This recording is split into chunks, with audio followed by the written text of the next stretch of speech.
This is the Nintendo Entertainment System, Nintendo's first home console released outside of Japan.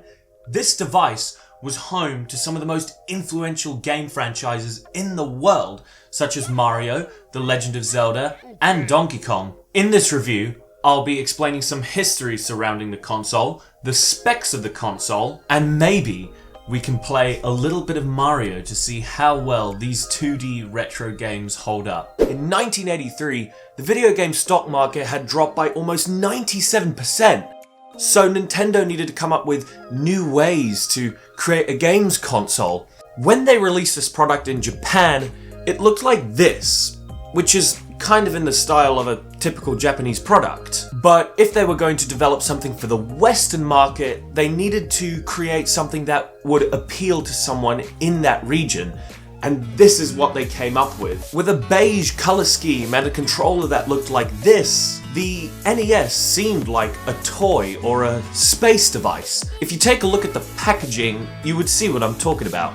Now let's talk about some specs. The NES had a 6502 8-bit CPU, an 8-bit picture processing unit, and 2 kilobytes of RAM. Here are the rest of the specs if you are interested. My PC has 1,000 times more specs than this thing, but at the time this was state-of-the-art technology. The controller was also very innovative as well. Before this, everyone was using the joystick or the analog stick, but Nintendo invented a new concept called the D-pad, which is much easier for playing 2D games like Mario or Donkey Kong. Speaking of which, let's go play some Mario. Would you like to put the cartridge in, Miles? Certainly.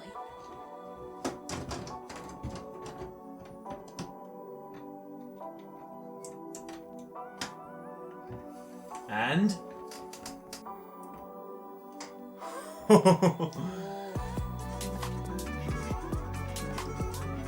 No, it's a Goomba. God's precious Goomba. God's precious Goomba, boys. That's a giant tree. You see, back in 1985, when this game first came out, people would just play it over and over and over again, and then they'd be able to complete it at unimaginable speeds. And unlike games these days, there was nothing different to them every time you played them, so it was easy to learn them. Come on, Miles, come. Try and complete this level, boy. No, not there. Oh, almost done. And...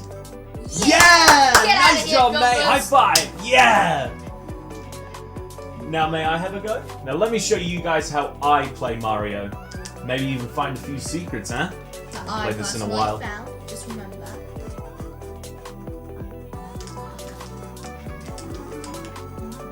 Get the mushrooms. You don't need to collect all the coins because they don't really matter, but I just do it anyway because Just I like fun it. too. Oh yeah, gives the game more challenge. What's this? A warp zone. Or not a warp zone, but a secret underground place. I found this. Yep. Good job on that, Miles.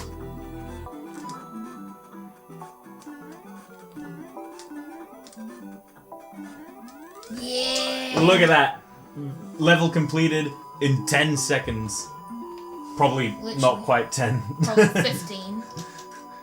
Got a lot of points on that though. Oh, and you got a star. Another game we have on this cartridge that I didn't tell you guys about is Duck Hunt.